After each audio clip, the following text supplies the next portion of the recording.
Primero que nada, darle la bienvenida a una nueva instancia dentro del curso de formación política organizado por los jóvenes. Hoy tenemos el agrado de presentarles al doctor Alejandro Chubarri, que nos va a estar hablando de las relaciones internacionales del Uruguay. El doctor Chubarri es una figura muy importante dentro del Partido Colorado y el escenario político nacional internacional. Una vez recibido como abogado, impartió clases en la Universidad de la República sobre derecho civil, una profesora de la democracia en 1965. Fue designado como subsecretario de Transporte y Obras Públicas. A lo largo de su carrera política, ha sido designado como diputado en 1969 y 1994 y como senador ha sido electo en 1999 y 2003. En el periodo de julio de 2002 a agosto de 2003 se encargó del Ministerio de Economía y Finanzas, logrando a través de su gestión paliar los efectos de la crisis sobre el sistema financiero y productivo del país. Al final de la etapa, como siempre, vamos a dar un espacio para que hagan las preguntas que quieran hacerle al doctor. Y bueno, por venir y junto con el doctor Chubarri.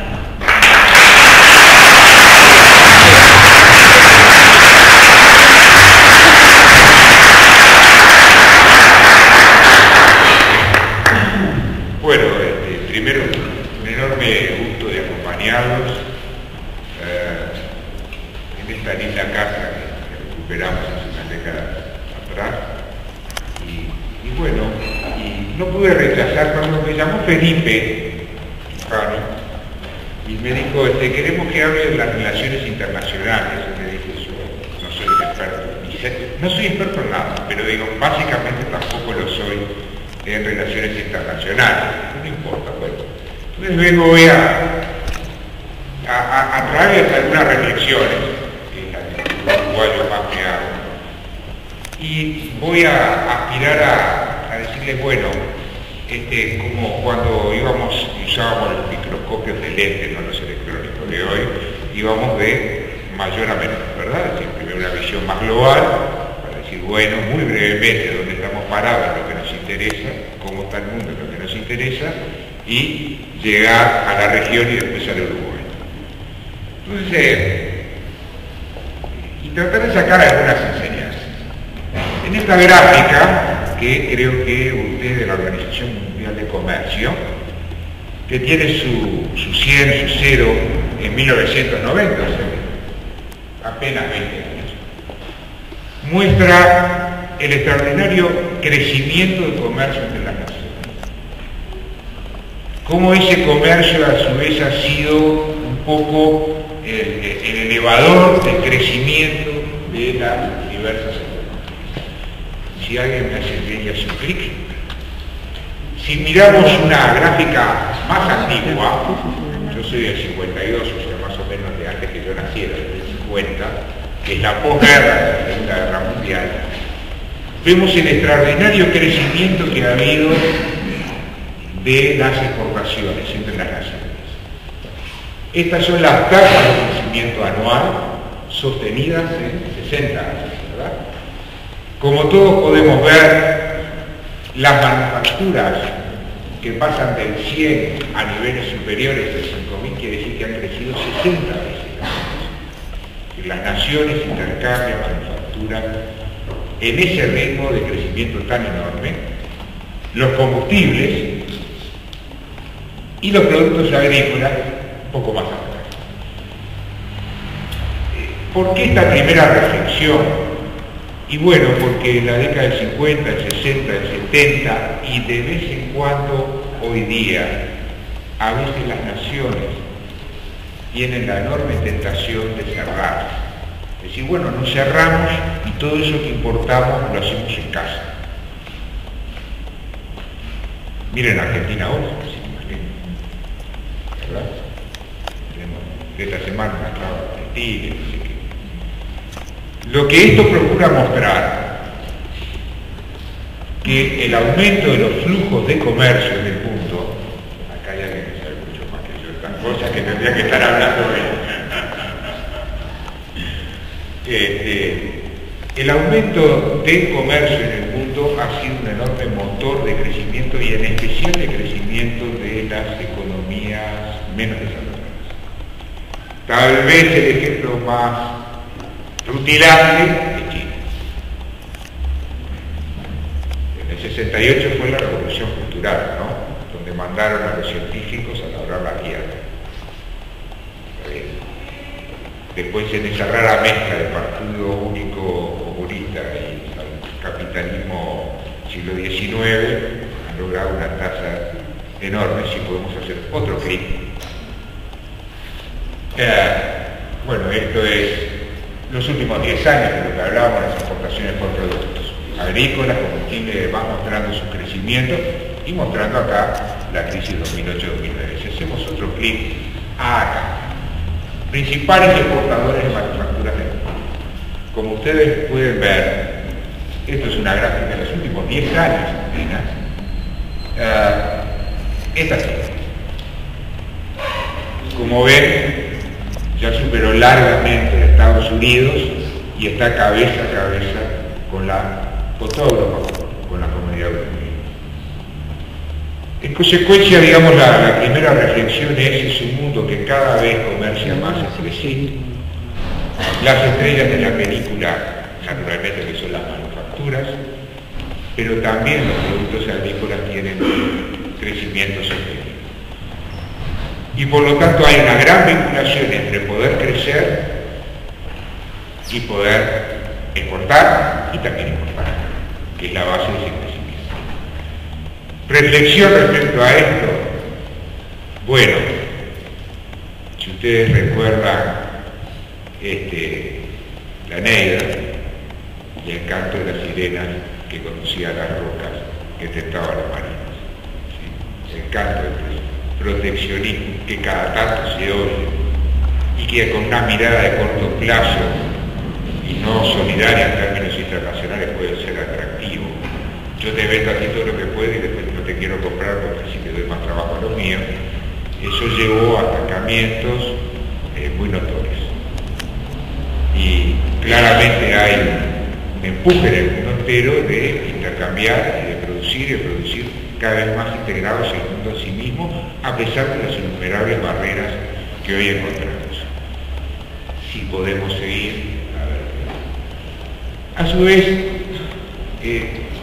visto esto, vamos a tratar de ubicarnos los sudamericanos cómo estamos en el mundo y dónde se mueven. Esta gráfica pretende decir a dónde van todas las exportaciones del mundo. Como ustedes pueden ver, en muy buena medida a Europa, a Asia, América del Norte. Esto es América del Sur. Si hacemos otro clic. En el norte del hemisferio se mueve más del 80% del comercio. Y donde está el 80% del PBI. Si hacemos otro clic, eso también tiene que ver, el azulcito y los violetas es más producto y los marrones menos producto. Como vemos, a China, que está creciendo mucho, todavía le falta mucho. Ha integrado a este nuevo proceso a un cuarto de la población. Entonces, los 3/4 aún están en los viejos sistemas de producción. Y si hacemos otro clic, eso tiene que ver también con los temas de energía. Esta es la energía que produce cada país, que es una de las limitantes y una de crisis actuales y futuras. Esto es lo que se produce. Los celestes implican autoabastecimiento, los verdes que se está produciendo, como veremos en la siguiente gráfica, por debajo y naturalmente los que estamos más deficitarios, que estamos en estos tonos grises. Si hacemos otro clic, acá es la energía que se suministra. Como ustedes pueden ver, los oscuros implican 3 veces más que los colores grises. Y nosotros estamos en los intermedios junto con Brasil. Es la energía que se suministra, se mide en toneladas equivalentes de petróleo por ciudadanos. Si hacemos otro clic, Entonces acá le propongo decir, bueno, muy bien, vimos que en la mayoría del comercio va al norte. ¿Cómo comercia cada zona? O sea, los americanos del norte, la mitad de lo que exportan se lo exportan a los americanos.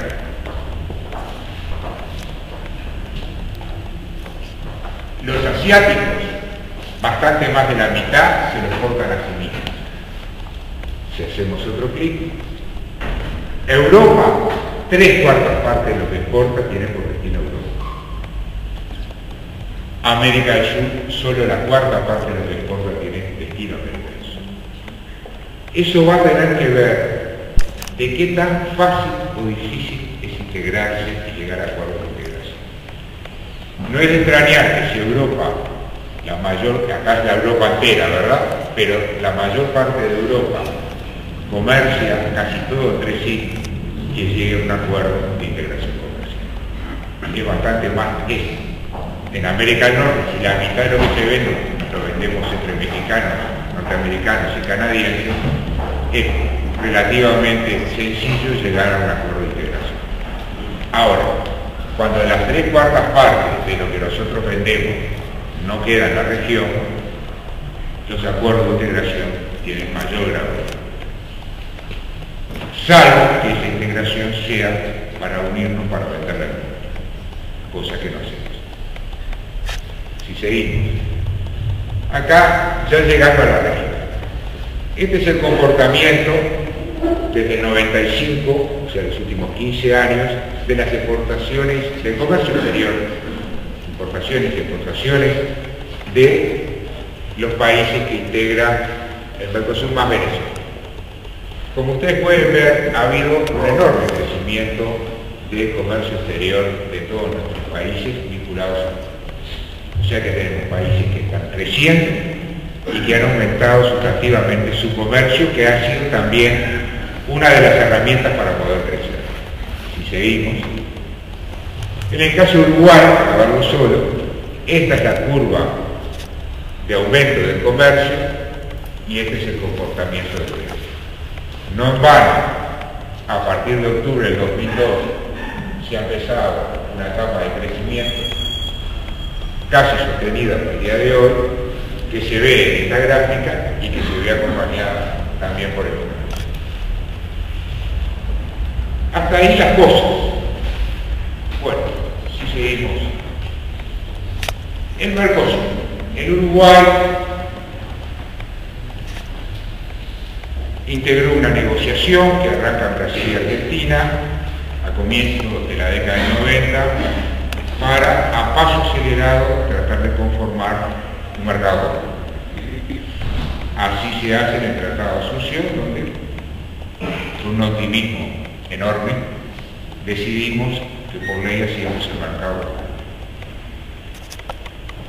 Entonces, para ir más directo a los puntos, les propongo mirar cómo le ha ido a cada país en este acuerdo, en el Mercosur. Insisto, fue inicialmente diseñado por Argentina y Brasil, a la cual Paraguay y Uruguay se incorporan.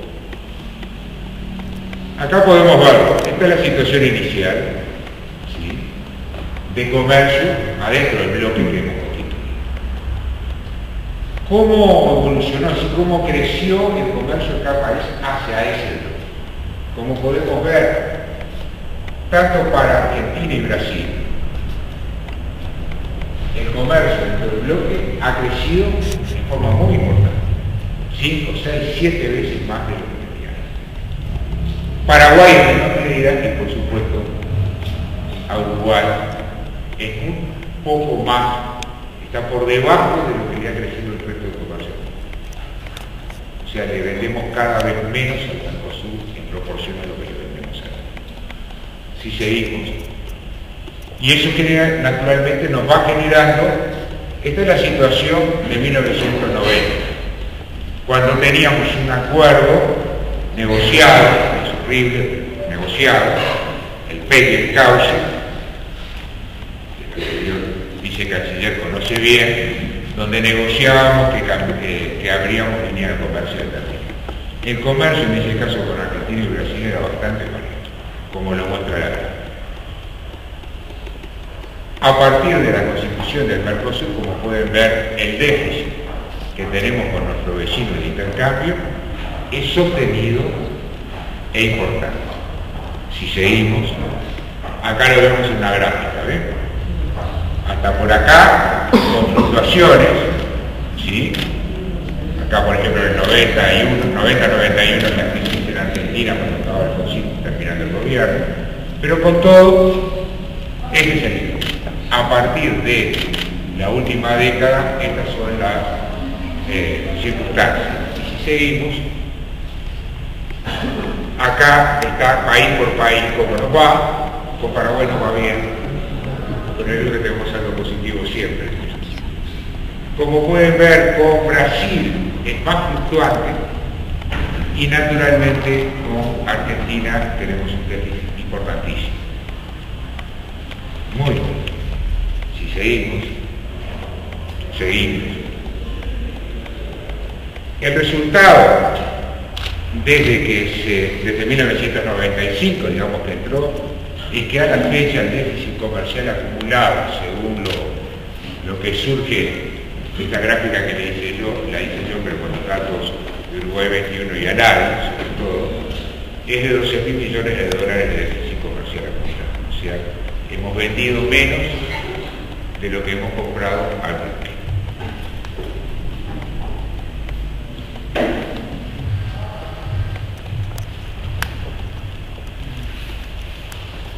Para que nos demos cuenta, a continuación mostramos cómo nos ha ido en el comercio Mercosur y al resto del mundo unido. Donde vemos que hay etapas donde el país pierde competitividad o aumenta el consumo y empieza a tener un déficit, otras que lo recupera y otras que aumenta. Ahora, en cualquier caso, el déficit que nosotros tenemos, el Uruguay contra el mundo, básicamente es con el Mercosur. O sea, Uruguay siempre tiene un pequeño superávit con el resto del mundo, o un gran superávit con el resto del mundo, y siempre un déficit con el comercio del Mercosur. Y seguimos. Si vemos, por ejemplo, con los dos grandes países, Brasil y Argentina, con Brasil fluctúa en función de los niveles de bonanza o consumo de Brasil. Cuando Brasil consume mucho, nosotros disminuimos el déficit con respecto a ellos. Si seguimos, claro que lo que cada uno le exporta al otro no tiene el mismo valor agregado. En general nosotros importamos básicamente alimentos y manufacturas con cierto grado de valor agregado y exportamos básicamente productos agropecuarios, excepto en el área automotriz, que merece un comentario aparte. Si quiere seguimos, veamos con Argentina, un déficit bastante sostenido y permanente, y si vemos también los productos, vemos que ellos casi nos venden de todo. Claro que para Brasil, que tiene una relación de intercambio con Argentina y el Mercosur bastante equilibrada, el Mercosur en sí mismo no es, digamos, el punto central, porque como podemos ver, estos son los intercambios que generalizan. Si seguimos. Y acá está un poco la razón que estábamos esbozando cuando les mostramos el comercio caro. Este es el Tratado de América del Norte. El 51% se lo vende a sí mismo, el 49% al resto del mundo. La Unión Europea, no es toda Europa, sino que son los que están en la Unión Europea, se vende a sí mismo el 68% y exporta el 32%. ¿Cómo no hacer un acuerdo de integración? ¿Sí? Si los 2/3 de lo que vendemos es entre nosotros mismos, muy razonable sacar trabas de la nación. Sin embargo, el Mercosur, estos son datos creo que del año 2007, precrisis, el 14% se lo vende entre sí mismos y el resto se lo vende al mundo. Entonces un acuerdo de integración para vendernos entre nosotros ocupa muy poca parte de lo que nosotros nos comerciamos. ¿Está bien? Con lo cual uno dice, bueno, estaría bien la integración para hacer cadenas de valor para poder exportar juntos, cosa que en general no ha pasado. Así las cosas, si seguimos, en Uruguay promedialmente le compra al Mercosur la mitad de lo que importa y le vende la cuarta parte de lo que importa. O sea, de cada $4 que importamos, 1 va al Mercosur. De cada $4 que importamos, 2 vienen al Mercosur. O sea que es un buen socio. Si seguimos, a su vez el Uruguay ha hecho otro tipo de integración, la integración al mundo, con necesidad, fuerza, con lo cual ustedes vemos aún en el año 2010, que debe ser el año que tiene mayor participación en Mercosur, básicamente por la explosión de consumo brasilero, de lo cual las zonas francas de fronteras son, claro que valen más que todas las gráficas. Como ustedes pueden ver, el Uruguay exporta, no lo ven acá, pero si estuviera entera la gráfica, a 160 destinos.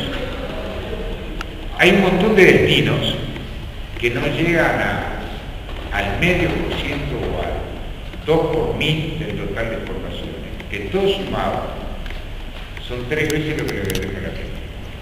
Yo quedé asombrado cuando miraba la gráfica de 160 destinos. Es como la exportación hormiga, ¿no? En la cual los uruguayos se han ido integrando un poco al mundo por ese mecanismo, ¿verdad? Abriendo todo tipo de mercados.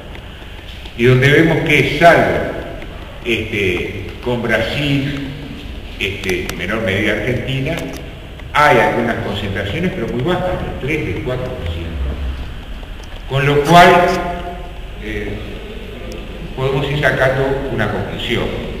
El país debe mirar, cuando mira cómo arma su sistema tributario, su enseñanza, su infraestructura y demás, para crecer y exportar al mundo, más que a la región. ¿Por qué? Porque de ella se ha ido dando una integración por sí misma, si seguimos. Bueno, esto lo dejamos para el tema de la competitividad, es un tema complejo. Seguimos, esta es la misma, la opinión que tienen yo ahora les voy a proponer una reflexión más tipo una reflexión.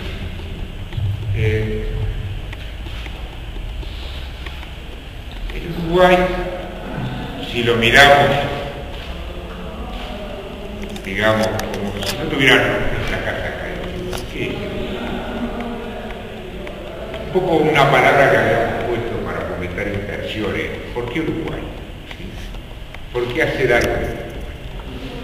Entonces uno dice, bueno, lo primero que yo veo es que estamos en una zona productora de materias primas y que la costa del Atlántico Sur es argentina, es brasileña, y lo único que no es argentino y brasileño es Uruguay. Lo cual supone, además, que como las materias primas, forestales, los granos, las carnes, siguen siendo asuntos de mucho volumen para el valor que tienen. Por lo tanto, la vía natural de su exportación siempre va a ser marítima porque es el medio menos costoso para poder mover grandes masas. Entonces lo primero que uno dice, bueno, Uruguay tiene, por posición geográfica, con toda la cadena de los llamados hidrovías, tiene una posición geográfica absolutamente valiosa y es uno de los activos de la fortaleza del país. De lo cual, a la hora de tomar las decisiones como país, es bueno tener siempre presente. Si seguimos, bueno, así empieza la Constitución de 1830, que es el origen un poco de nosotros, donde en definitiva esta costa no terminó siendo ni las Provincias Unidas ni la provincia cisplatina en función del acuerdo de 1828, donde es el origen histórico. Pero sí seguimos, pero seguramente la inmensa mayoría de los que estamos acá, ni siquiera nuestros familiares más lejanos estuvieron en 1828. como dice un amigo, los uruguayos, de quienes descienden, sí, de los barcos, que es como la mayoría de nosotros, nuestros abuelos, nuestros bisabuelos, y vinieron a estas costas buscando qué. Seguramente no hicieron un estudio geopolítico, ni satelital, ni nada por el estilo, y mucho menos trataron de escudriñar lo que Lord Ponsonby, bajo el reinado de Jorge IV de Inglaterra, vio con claridad, justamente que era un punto, país de libertad en medio de un enclave de grandes naciones. Sino que vinieron acá con cosas muy claras. Vinieron a buscar un país de libertad, donde pudieran progresar con su trabajo y educar a sus hijos, como inmortaliza mi hijo el doctor, que es un poco ese esquema.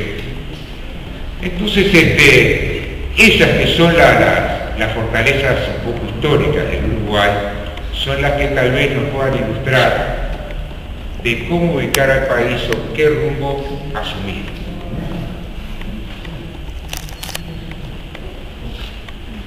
Y antes que Lord Ponsonby, el que tuvo una idea bastante clara de cómo organizarnos, fue Artigas y su protectorado de los pueblos libres. Como ustedes pueden ver, yo no tomo vino, pero es la franja del vino, o sea, las tierras más fértiles, ¿verdad? Donde, como ustedes pueden ver, ¿sí?, son las provincias más fértiles de la Argentina, el sur de Brasil, que después fuimos perdiendo, perdón, el norte de las Provincias Unidas, que es el sur de Brasil, saliendo, como dicen las instrucciones del año 13, por los puertos, en aquel momento decía de Colonia y Maldonado, porque naturalmente Montevideo todavía no era disponible. Y es el primero que empieza con la integración, donde reclama para esta provincia bajas tasas de aranceles para fomentar el comercio, hace un primer acuerdo con Estados Unidos que se conozca, ya no solo el libre comercio, también le dio patente de corso para los barcos de guerra. Naturalmente, seguramente este era un proyecto demasiado viable en lo económico, con lo cual políticamente hubo muchas dificultades políticas y militares. Pero esto queda a la vista. La política cambió, las fronteras cambiaron, pero lo que no cambia es la naturaleza. ¿Está bien? Lo que no cambia es la facilidad que tiene el Uruguay para hermanarse con estas tierras, para proveerle servicios y para, de alguna manera, integrarse en su producción. Si seguimos, y como la naturaleza, esta es la visión de la desembocadura del Paraná y el Uruguay, y todo esto es el color natural del aterramiento, ese que todos sabemos que tiene, pero que es fantástico verlo desde el satélite, y como podemos ver, acá está Montevideo, ¿verdad? Y este es el aterramiento que va a surgir. Entonces, la primera reflexión es decir, bueno, ¿cuál es el rumbo para orientar el país? ¿Cuál es el rumbo o la reflexión para orientarnos en las relaciones internacionales? Está claro que los acuerdos de integración regional no han surtido los efectos que aspirábamos. El solo hecho que constantemente pueda haber trabas desalienta muchas veces lo que soñamos que era, somos un mercado de 200 millones, que seríamos unos más, 200 solo en Brasil, y que cualquiera se puede instalar en cualquier lado. Eso requeriría primero un tratamiento igual a las inversiones, no sé que ningún país le dé más ventajas a uno que otro, libertad en las fronteras, y que yo diera seguridades, yo Mercosur diera seguridades jurídicas y políticas que no se va a discriminar. Con lo cual, entonces usted puede decir, bueno, en lugar de asentarme en San Pablo, que anda con 40 millones de habitantes, me voy a asentar en el Uruguay, que es el tamaño de población humana de San Pablo. Si usted fabrica heladeras, ya va a tener un problema de transporte. ¿Está bien? O sea, es más fácil mover las heladeras hacia el sur que mover 4 veces más para el norte. Entonces, La primera, entonces uno dice, bueno, muy bien, ¿cuál es el rumbo entonces que podemos tomar como nación? Y digo, bueno, ¿cuáles son las fortalezas y nuestras debilidades? La debilidad más notoria que somos chicos. Las fortalezas, bueno, la posición geográfica, es una tierra de paz y libertad. Este es un país creíble.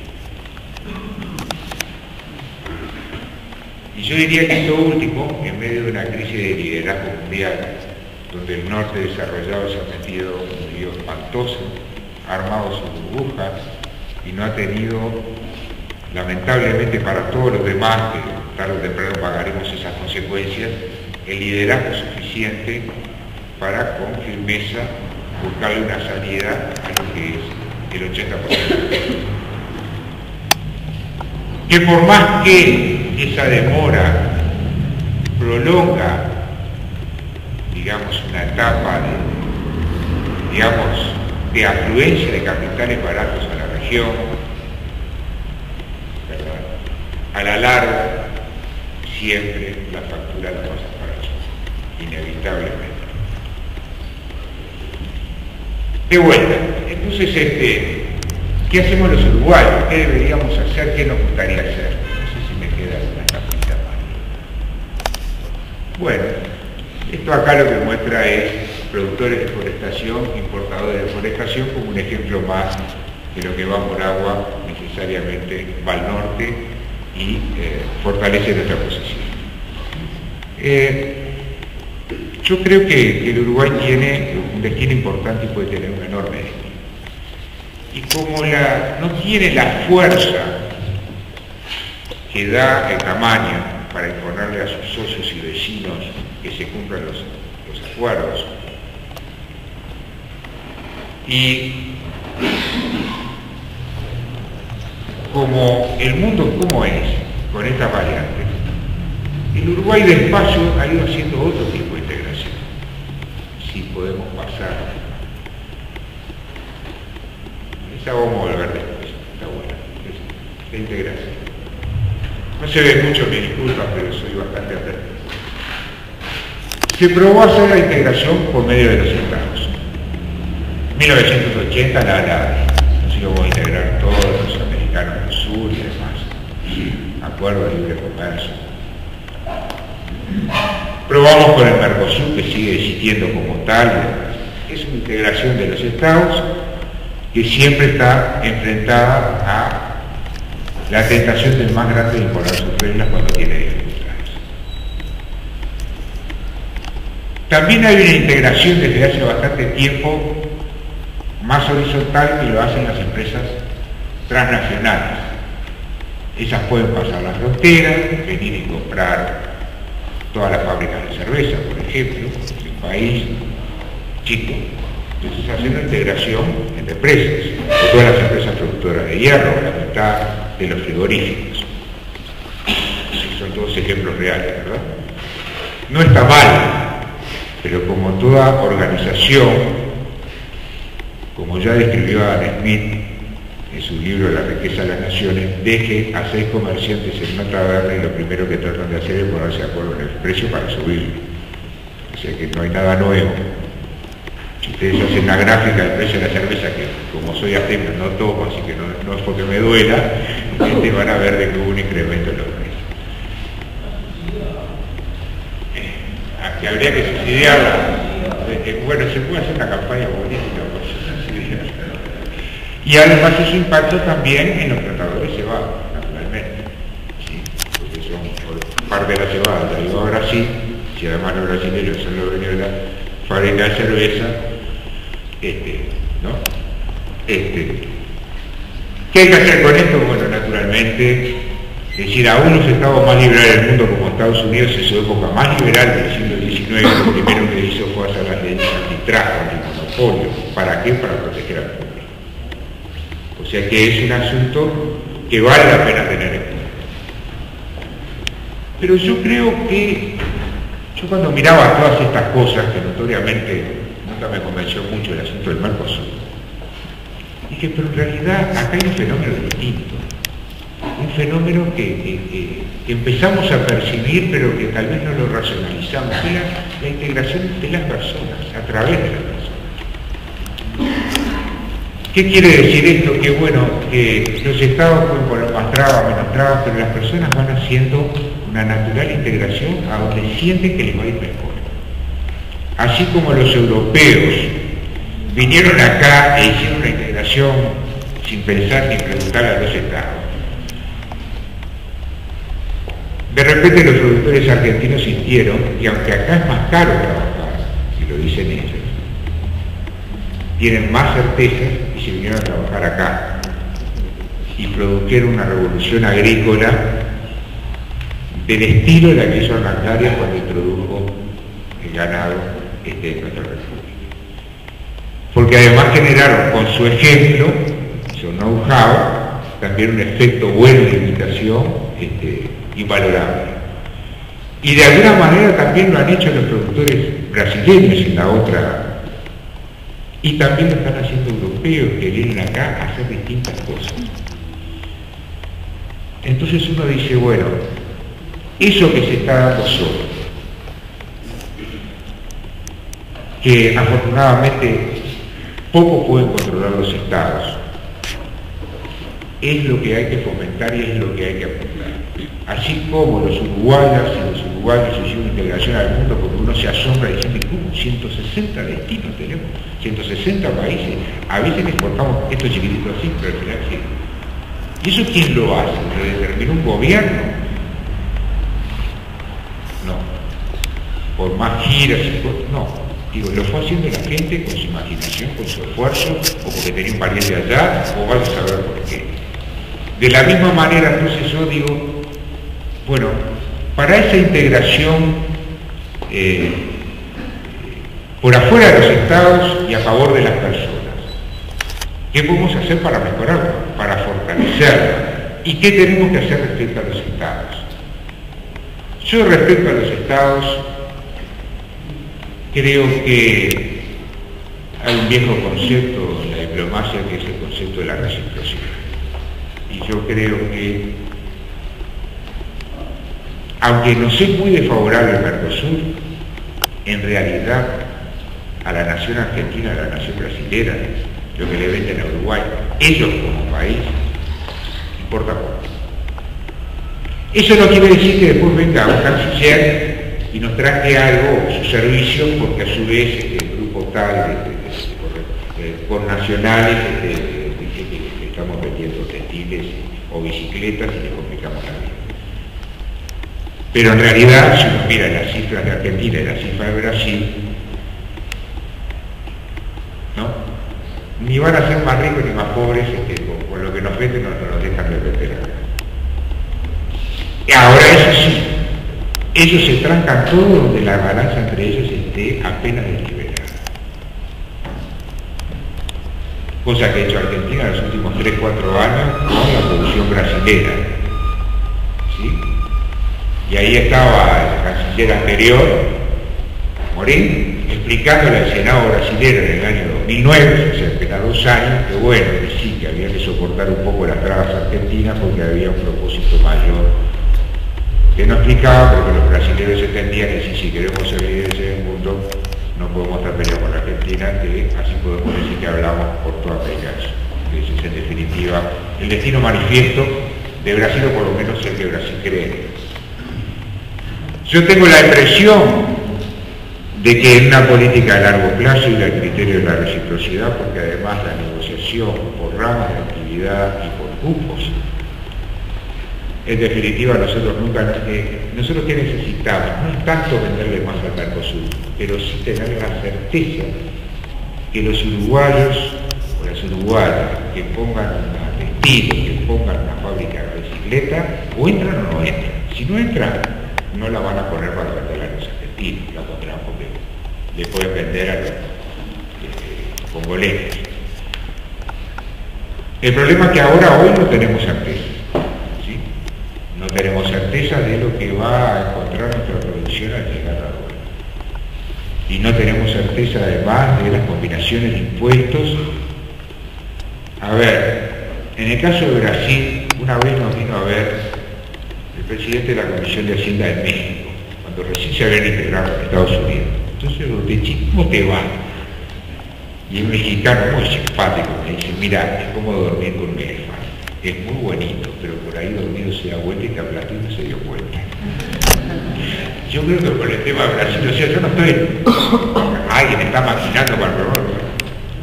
El problema con Brasil, como ni siquiera votamos allá y somos tan chicos, en realidad, ¿se acuerdan de nosotros cuando intentamos hacer un acuerdo para Estados Unidos? Si no, ni se acuerdan. Entonces, yo creo que hay un campo para intentar buscar, sin abandonar el Mercosur, porque eso es una cosa muy compleja, pero sin buscar dentro de ello, y creo que además no sería desoída, porque ningún país en el mundo deja plantear muy seriamente si tiene una balanza comercial desfavorable. Cuando vos verás, dice canciller, una vez vienen los americanos, preocupadísimos por el desbalance de la balanza comercial con Uruguay. Todos mirando, no puede ser. El fondo del asunto era que venía oro de Brasil, que pasaba por acá y pasaba como cuando le exportaban, no lograba ese desbalance. ¿Está bien? Cuando se supo, se acabó el problema. Pero digo, un país del tamaño de Estados Unidos vino de lo más preocupado por el desbalance comercial con Uruguay. En consecuencia, ningún país acepta mansamente estar 3-1 desfavorable en la balanza como estamos sostenidamente con Argentina. Nadie. Y que todavía lo poco que le vendemos vayamos y tengamos un problema. ¿Está bien? Entonces parece razonable buscar acuerdos amistosos para tratar de poner cuotas en esta materia. Pero lo fundamental es decir, ¿cómo hacemos nosotros para que las personas sigan pasando las vallas de los estados y se sigan integrando? Y que vengan a hacer cosas. Fortalezas su país creíble. La calidad de nuestra gente. Fortalezas que tuvimos y que hoy tenemos más debilidades que hay, valga la redundancia, que fortalecer. La educación de nuestra gente, que fue una prenda a favor. Hoy no digo que sea en contra, pero no es un distinto. A mí me gustaría soñar, y hay alguna gente que lo empezó a hacer. Yo me acuerdo cuando daba una charla hace mucho tiempo, digo, ¿por qué no harán un centro universitario en Punta del Este, que tenemos 9 meses del año, una infraestructura fantástica disponible y demás? Alguna gente lo empezó a hacer, pero como que hay que hablarlo más, que la universidad se tiene que meter también en esas cosas y darse cuenta que si nosotros queremos llegar a niveles de enseñanza, no digo de excelencia, pero por lo menos razonables. No solo tenemos que hacer acciones decididas en la educación primaria y sobre todo en la media, sino que también en la educación superior, cuyo principio es el conocimiento, básicamente, no puede haber chacras, o no puede haber chacras que nos separen de las oportunidades. Y por supuesto que si Uruguay logra ser un centro para exportar servicios, y esos servicios son de educación. Así como hay gente que lo está tratando de hacer, a veces por razones fiscales en la zona franca, de medicamentos y otras cosas, ¿verdad? Todas esas oportunidades congloban un resultado final que es integrar al país al mundo y hacerlo no porque hicimos un acuerdo que después cumplirán o no de Estado a Estado, sino porque hicimos un buen centro y la gente viene sola. Y porque el país tiene que estar competitivo. Porque, a ver, nuestros abuelos sabían una cosa, que cuando Montevideo estaba más cara que Buenos Aires teníamos problemas. ¿Está bien? Cuando la gente va mucho a comprar cosas allá es porque tenemos un problema. En resumen, si somos el país más chico, tenemos que ser el más competitivo. El más competitivo no es necesariamente estar más barato, sino que es una suma de cosas. Si usted tiene acá una buena seguridad, si acá usted tiene libertades, tampoco puede estar locamente caro. ¿Cómo organiza usted sus impuestos? Si los va a gravar más o menos los factores que permiten agregar valor agregado a nuestras exportaciones. O sea, si los impuestos, que hay dos discusiones. Una es, gastamos mucho y cobramos muchos impuestos, gastamos menos y cobramos menos. Y la segunda discusión es sobre qué ponemos los impuestos. Entonces, cuando un país grava mucho a la gente que trabaja, tiene dos problemas. Le cuesta agregar valor a su propia materia prima. Y segundo, esos son impuestos que la Organización Mundial de Comercio no permite devolver. En consecuencia, usted se queda fuera de competencia porque está grabando, llámese cargas sociales, patronales obreras, llámese RPF, está grabando al hecho trabajo. ¿Está bien? Y a su vez está recibiendo sin impuestos del Mercosur los mismos productos, cuando usted sabe que los otros dos grandes países tienen una serie de mecanismos para disminuir esa presión tributaria sobre su exportación. En Brasil tienen un impuesto que cobran a toda la mercadería, pero en especial el importado, para la seguridad social, que además su tasa ha ido creciendo, y que el presidente anterior de Paraguay, Lugo, si lo hizo o no lo dijo, fue a pedirle a Lula, en su primera presidencia de los sacaron, dijo de ninguna manera. ¿Está bien? Bueno, en Argentina hay tantos subsidios cruzados sobre la energía, sobre el transporte, sobre esto, sobre el otro, sobre las empresas, pero lo que está claro de que si usted tiene un sistema de detracciones en el cual le cobra una detracción al trigo y le devuelve el IVA que no pagó a la provincia de San Juan, las galletitas de San Juan, van a tener un costo muy competitivo frente a las galletitas nuestras. Así que cuando uno diseña esas cosas, uno dice, bueno,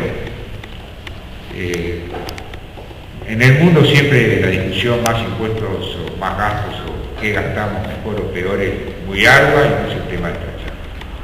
Lo que sí es, sea el gasto que sea y sea el volumen de extracción del Estado sobre la población el que sea, no es neutral sobre qué se pone ese impuesto. Y sería deseable que en aquellos sectores que están en competencia del mundo, ya sea porque se viene a consumir acá, o porque los exportamos, o porque compiten con productos importados que vienen de regímenes diferentes de impuestos, no soportaran tanta carga de impuestos. ¿Para qué? Para volverlos más competitivos. Pues la competitividad es una mezcla de muchas cosas. Nuestra habilidad como comerciantes, como profesionales, como trabajadores, eso tiene que ver muchas veces con la educación y la formación. El clima del país, los impuestos y el tipo de cambio. Eso es otra gran discusión que está fuera de la charla. Entonces, yo tengo la convicción enorme que este es un gran país, con gente espiritualmente muy valiosa, y sobre todo con jóvenes, que están el día de hoy escuchando esta cosa así tan llena de gráficas y números, pero digo, atrevámonos a soñar un país donde podamos consolidar estos últimos 10 años que ha sido un crecimiento enorme, bueno para el país, consolidarlo de una manera. Yo charlaba un poquito con los amigos antes sobre la fábula de Sófocles, siglo VIII, Pericles, que es el gran siglo clásico, es el siglo V, son 3 siglos antes, y donde ya nos enseñó a qué es propenso los gobiernos y los seres humanos y qué es lo que deberían hacer. O sea, la hormiguita en la época de abundancia guardó la comida para el invierno, y la cigarra, alegremente, no. El resultado de la fábula es bien conocido.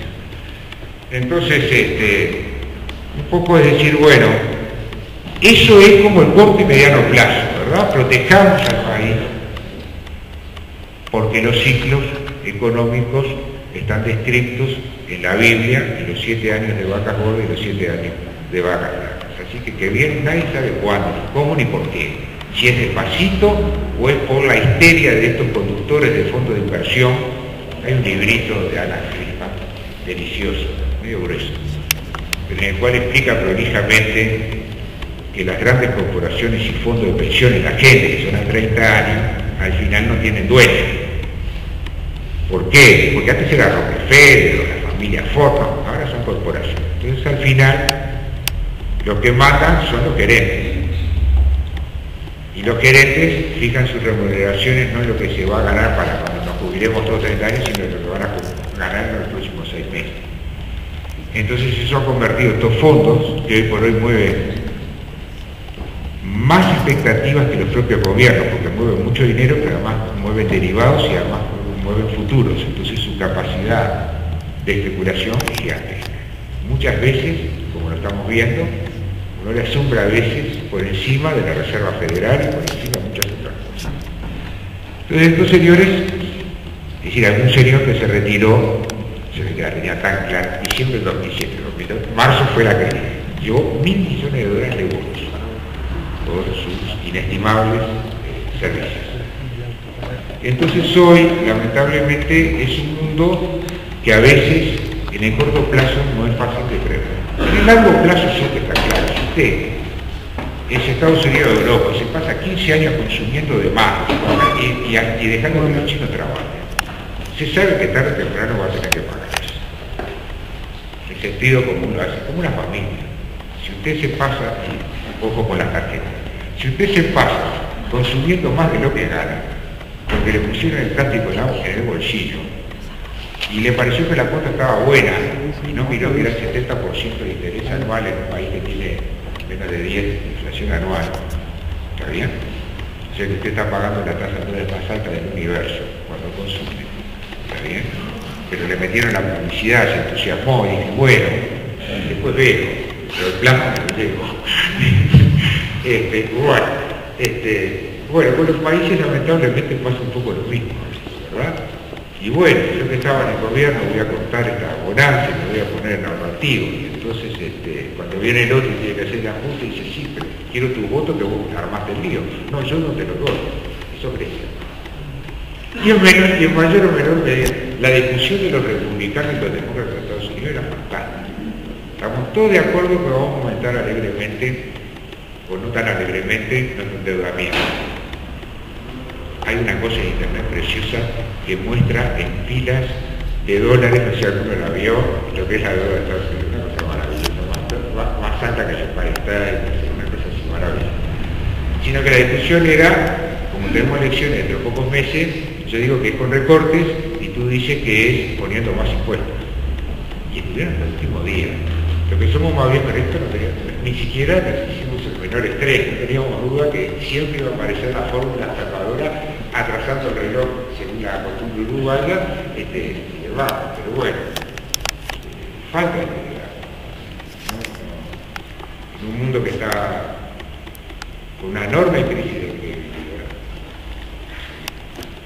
Uno dice que falta el liderazgo como, ¿no? No pensamos un poquito menos en la próxima elección y pensamos un poquito más en lo que estamos manejando, esos 300 millones de norteamericanos. Pero bueno, es lo que hay. Lo malo es que ese es el mundo que marca la paz. De bueno. Yo creo entonces que el ser uruguayo es un privilegio. Es un privilegio. Un desafío y una oportunidad. Ahora, nada gratis. Yo tengo una enorme confianza en que estas nuevas generaciones harán las cosas mejor que nosotros, lo cual no es difícil hacerlas mejor que nosotros, pero mucho mejor. Soy muy ambicioso. Y por eso le dejo estas reflexiones que son basadas en decir, bueno, hay dos fortalezas que tenemos que cuidar. La seguridad pública y la educación. Hay una fortaleza que ya tenemos, que no hay que malgastarla, y que todo el Uruguay pagó un precio alto por ser creíbles. Y eso ha dado, y hoy todos los días vemos, ¿por qué vienen a hacer cosas acá? Grandes empresas. ¿Por qué no se ponen cruzando el charco? ¿Está bien? Bueno, pero entonces quiere decir que vale la calidad de la gente, la libertad y la paz, son valores que son los que hacen que valga la pena vivir. La sociedad, la libertad implica tolerancia. Como dice el Capitolio de Estados Unidos, en nada estoy de acuerdo con lo que tú dices, en una frase atribuida a Voltaire, pero parece que no la dijo, pero mereció haberla dicho, pero estoy dispuesto a morir para que lo pueda decir. Eso es la tolerancia. La libertad o la república no es yo vine y te impuse algo, es te respeto la diferencia. Y eso es una cosa que la tenemos que cultivar, no solo en la política, en el barrio, en la cancha de fútbol, en todas las actividades. Y eso se predica y se transmiten esos valores, haciendo esos valores, no simplemente hablando como estoy hablando. Entonces creo que hay un enorme futuro en este país. Tenemos el desafío de consolidar este gigantesco y sostenido crecimiento para cuando vengan las malas épocas, para no retroceder y para atrevernos a ser mucho más ambiciosos. Nuestros mayores hablaban que queríamos ser la Suiza de América. Yo quiero ser más que la Suiza de América, que pongo el bolsillo más lejos. No me alcanza. Yo creo que este es un país que tiene una enorme posibilidad, porque además los uruguayos y las uruguayas evaluamos la vida distinta y por suerte nuestros objetivos de vida son los amigos, la familia, la casa que no debamos, el asadito el fin de semana. Tenemos que retomar además nuestro gusto por la cultura completa y diversificada, la paz, tratar de volver a vivir con las puertas abiertas. En un país, yo sí me dicen, ¿eso se puede lograr en la Ciudad de México? Me digo, no, yo no tengo la menor idea cómo se puede. ¿Sí? En Río de Janeiro. Ahora, en un país de 3.300.000 habitantes, cuya ciudad de Montevideo tiene los mismos 1.200.000 que en el censo del año 62,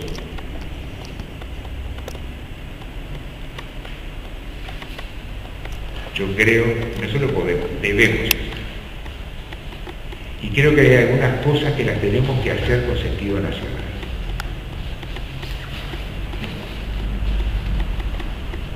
Todos los extremos son malos. Todos los extremos son malos. Y creo que la labor que ha tenido históricamente el vallismo, con todas las cosas buenas y malas que como colectividad habremos y haremos mal, pero siempre hubo un rol que fue por el cual yo me convertí en vallista, que era proponerle al país el camino, con honestidad y en el error del acierto y sin temor a decirlo, y buscar ese camino no en el extremismo de las posturas, sino en el camino de la sensatez, y después trabajar duro para incorporar a la gente joven que ayudara a construir ese sueño. A veces esos sueños los pudimos construir, a veces no. Como siempre dije, de las únicas votaciones que no me arrepiento son de las que perdí. De las que gané, de otras, pero de las que perdí, ninguna. Y no es malo a veces no poder lograr el objetivo político, si usted quiere, si usted siembra la idea. Y a veces tal vez la idea era demasiado prematura para el tiempo, demasiado adelantado, pero al final se encarga. La primera vez que hablamos de los fondos de inversión de ahorros para la jubilación, perdimos la elección. Hoy el sistema está tan estatuido que nadie se anima ni siquiera a susurrar que va a ser algo bueno, porque la gente tiene mucho más confianza en eso que en el viejo sistema. Y bueno, a veces hay que asumir, se lo digo a los más jóvenes, si uno estudia, piensa en las cosas, tome decisiones y después no mira los votos. Los partidos son un símbolo. Su función central, más que administrar poderes, es soñar tomar los sueños de la gente y hacer propuestas al país, para que la gente pueda, con libertad de expresión, libertad en su más amplia expresión, después optar, para lo cual también sea claro que la gente no solo vote por un sentimiento que además lo tenemos de pertenencia y no está nada mal. En esta sociedad posmoderna, donde todos los silogismos se fueron al diablo y el tótem de consumo ha sustituido todos los pensamientos sabidos y por haber, ¿sí? Que la gente tenga sentimiento de pertenencia muchas veces a una manera, no tanto de un partido, pero a una manera de encarar la realidad, que es lo que estamos acá por lo menos le llamamos allí, a cómo nosotros sentimos esa pertenencia en esta sociedad posmoderna, es un tesoro. Es un tesoro no para hacer lo que hacía el viejo Bayo, lo que dijo don Luis Bayo, lo que dijo Jorge Bayo, lo que dijo fulanito de tal. La esencia del vallismo siempre ha sido la libertad, la paz, la tolerancia y proponerle cosas al país. Esa es la esencia. ¿Qué cosa? Yo contaba un poquito antes de estar acá, digo, cuando a mí me enseñaba, ni siquiera se sabía lo que era la teoría cuántica. Cuando tenía hijos, se dudaba. Hace 15 años atrás vi un ingeniero japonés en túnica blanca y le van explicando que el chip de última generación, que es viejo, ¿no?, lo habían hecho en base a aplicar la teoría cuántica. O sea que el mundo es otro, con otras cosas, así que las soluciones del ayer son las del ayer. Las soluciones del mañana son las que ustedes van a construir. Yo estoy convencido que es un gran país y que está en muy buenas manos, la de los jóvenes. Muchas gracias.